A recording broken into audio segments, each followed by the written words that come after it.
Il n'a rien compris. Depuis une vingtaine de jours, l'Ukraine fait face au pire avec une guerre déclarée par Vladimir Poutine qui a violé le droit international pour envahir le pays, multipliant les frappes aériennes qui ont déjà ravagé la plupart des villes, provoquant le déplacement de près de 3 millions de réfugiés. Sur le terrain, les combats font eux aussi rage, tandis que les troupes russes encerclent des territoires, comme la capitale Kyiv, alors que tous les hommes âgés de 18 à 60 ans ont été appelés à prendre les armes.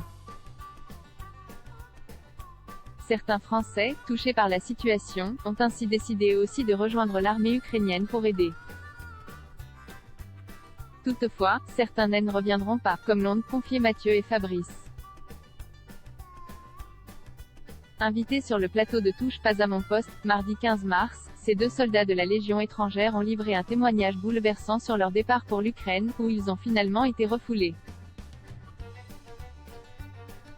Fabrice, spécialisé dans le déminage, a ainsi expliqué ne pas avoir pu exercer sa spécialité car il porte des lunettes.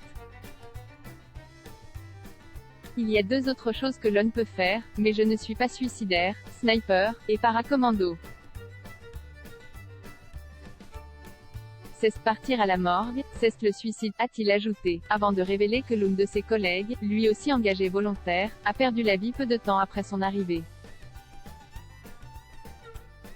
Il n'a pas eu le temps de porter une arme, pas eu le temps de porter l'équipement, et il y a eu le bombardement à Yavoriv, et il y est resté, a-t-il confié.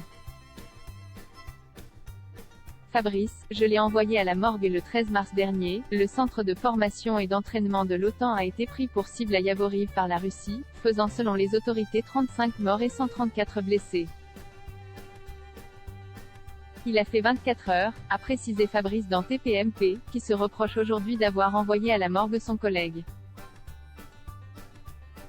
Ceux qui veulent partir là-bas, ne partez pas. Pas de passeport, allez pas, si vous n'avez pas d'ancienneté militaire, vous ne passez pas, a-t-il précisé, conseillant certains de regarder la guerre à la télé et non de chercher à s'y rendre, même si c'est pour aider.